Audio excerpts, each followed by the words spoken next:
Hello viewers, আসসালামু আলাইকুম। আজকে আমি কবুতরের মাংস রান্না করব। কবুতরের মাংস রান্না করার জন্য প্রথমে আমি চুলায় কড়াই বসিয়ে দিয়ে দিচ্ছি পরিমাণ মতো তেল আর পেঁয়াজ কুচি। পেঁয়াজটাকে একটু নেড়েচেড়ে ভেজে নেব। ভেজে নেওয়া হয়ে গেলে এর মধ্যে দিয়ে দিচ্ছি পানি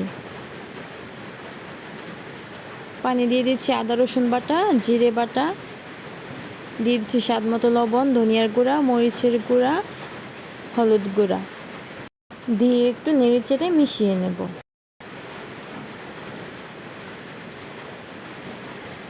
এখন দিয়ে দিচ্ছি 2টা তেজপাতা, দিয়ে দিচ্ছি কয়েকটা কাঁচামরিচ, দিয়ে ভালো করে মশলাটা কষিয়ে নেব। কষানো হয়ে গেলে এর মধ্যে দিয়ে দিচ্ছি কবুতরের মাংস। এখন আমি মাংসটাকে ভালো করে কষিয়ে নেব। কষানো হয়ে গেলে পরিমাণ মতো দিয়ে দেব পানি, দিয়ে একটু নেড়েচেড়ে ঢাকনা দিয়ে ঢেকে দেব। ঢাকনা খুলে একটু নেড়েচেড়ে দেব, আবারও ঢাকনা দিয়ে ঢেকে দেব।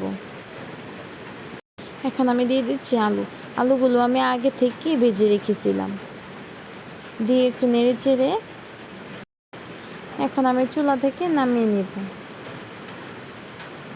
এই ছিল আজকের ভিডিও। সবাই ভালো থাকবেন, সুস্থ থাকবেন। আল্লাহ হাফেজ।